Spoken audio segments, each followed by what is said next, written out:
প্রিয় দর্শক, সাজ্জাদ কাদিরের প্রীতি নিন, শুভেচ্ছা নিন। এই মুহূর্তে আপনাদের সামনে কথা বলতে এসে সৌদি পাকিস্তান সামরিক চুক্তি ভারতের জন্য কি নয়া হুমকি, এই প্রসঙ্গটা নিয়ে আপনাদের সামনে এই মুহূর্তে কথা বলবো।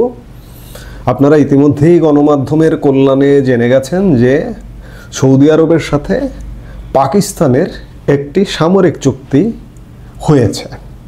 এই মুহূর্তে পাকিস্তানের প্রধানমন্ত্রী শাহবাজ শরীফ সৌদি আরব সফররত আছেন এবং এই সফরকালে একটি সামরিক চুক্তি সই হয়েছে এবং এই চুক্তিতে একটি ধারায় আছে যে পৃথিবীর কোনো দেশ যদি সৌদি আরবে আক্রমণ করে তাহলে পাকিস্তান যৌথভাবে ব্যবস্থা নেবে, কিংবা পাকিস্তানে যদি পৃথিবীর অন্য কোনো দেশ, তৃতীয় কোনো দেশ আক্রমণ করে সৌদি আরব মনে করবে যে সৌদি আরবের গায়ে আঘাত করা হলো।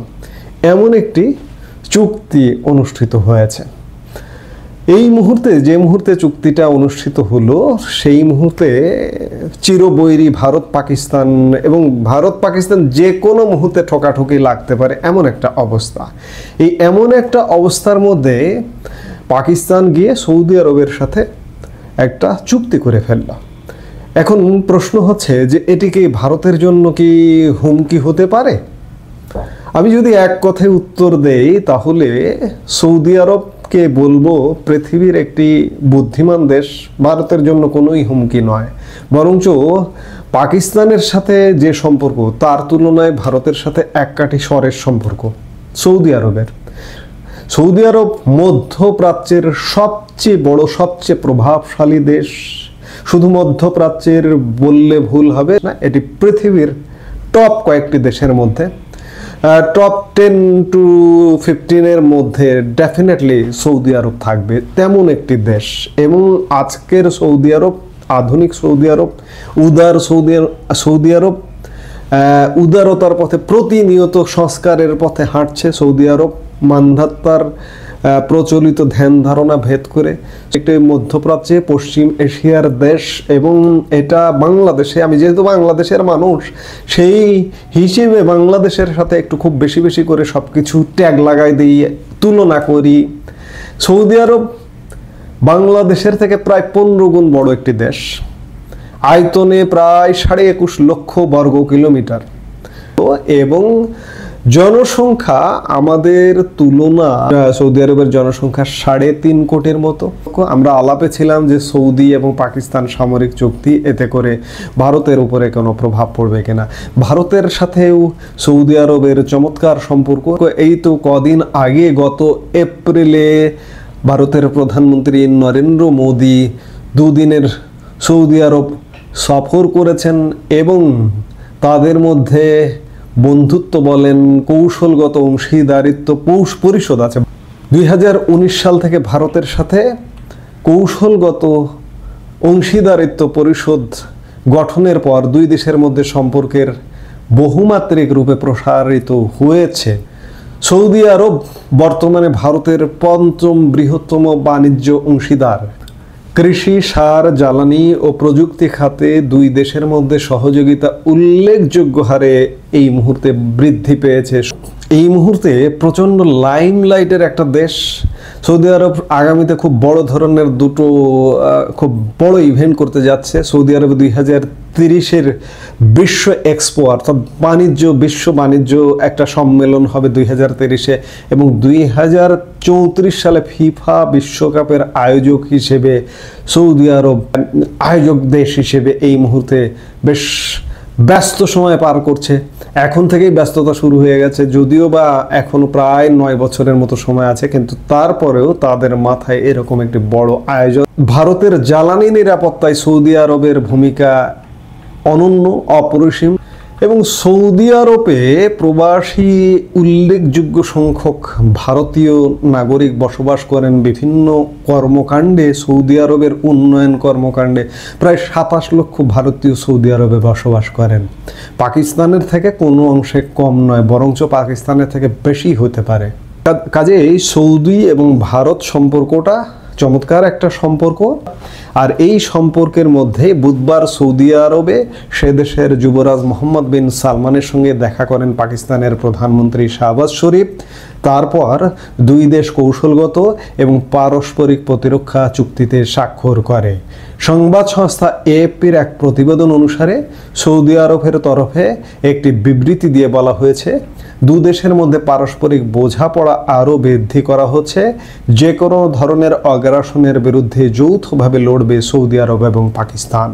একই সঙ্গে ওই বিবৃতিতে বলা হয়েছে, চুক্তি অনুযায়ী পাকিস্তান এবং সৌদি আরবের মধ্যে কোনো একটি দেশ অপর কোনো দেশের আগ্রাসনের শিকার হলে তা দুই দেশের উপর আঘাত হিসেবে গণ্য করা হবে। আমি শুরুতে যে কথাগুলো বলছিলাম, অপারেশন সিঁদুরের পর ভারত এবং পাকিস্তানের মধ্যে 4 দিন ধরে সামরিক সংঘাত চলে।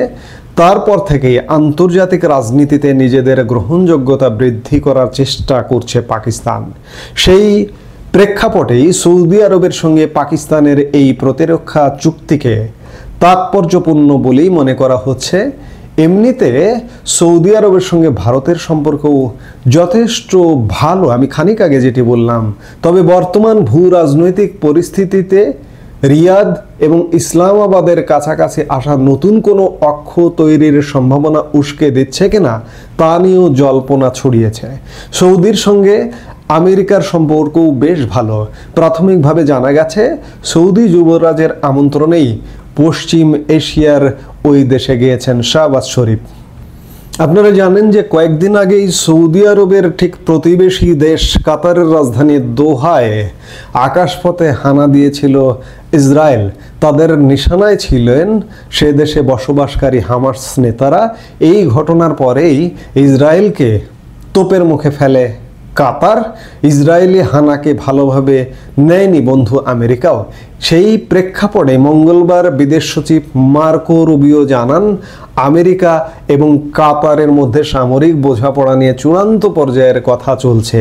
আর এই প্রেক্ষাপটেই সৌদি পাকিস্তান সামরিক চুক্তি পশ্চিম এশিয়ার রাজনীতিতে নিঃসন্দেহে চমকপ্রদ ঘটনা বলেই মনে করা হচ্ছে।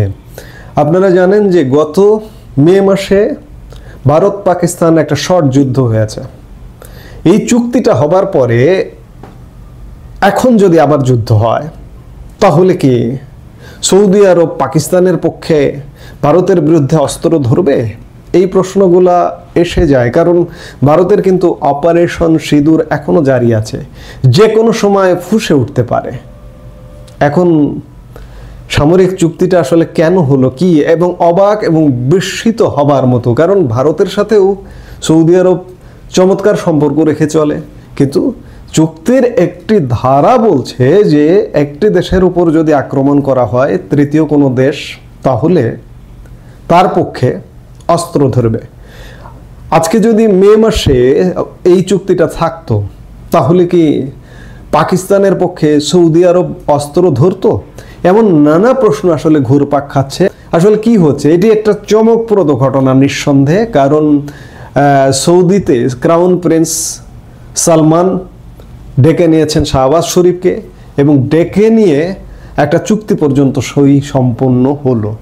এই চুক্তিটা আমাদের এশিয়ার রাজনীতিতে কিংবা বিশ্ব রাজনীতিতে, বিশ্বের ভূ রাজনীতিতে কি প্রভাব ফেলে সেগুলো আসলে দেখতে হলে আমাদের নিশ্চয়ই অপেক্ষা করতে হবে। বিশ্ব রাজনীতি বলি বা ভূ রাজনীতি বলি, ভূ রাজনীতিতে কোনো প্রেডিকশন করাটা একদম কঠিন। আসলে প্রেডিকশন কোনো কিছুতে করা যায় না। আপনার আমার জীবনের প্রেডিকশন করা যায়? এই যে আজকে আমি কথা বলছি, আগামীকালকে আমি কথা বলতে পারবো কিনা আমি জানি না। ঠিক তেমনিভাবে বলা হয় যে বিশ্ব রাজনীতিতেও প্রতিনিয়ত রং বদলায়। এই রং বদলারই একটি অংশ কিনা পাকিস্তান এবং সৌদি আরব সামরিক চুক্তি, এবং এমন কঠিন একটি ধারায় আবদ্ধ হওয়া যে একজন আরেকজনের পক্ষে অস্ত্র ধরবে। জানি না বিশ্ব কোন দিকে যাচ্ছে, আমরা জানবো নিশ্চয়ই, এবং নজর রাখবো বিশ্বের রাজনীতির দিকে। এই মুহূর্তে এ পর্যন্তই। সবাই ভালো থাকুন, সুস্থ থাকুন। আমাদের ভিডিওগুলো নিয়মিত পেতে সাবস্ক্রাইব করুন Sajjad Kadir and the legends YouTube channel, এবং লাইক, কমেন্ট, শেয়ার করে সাথে থাকুন।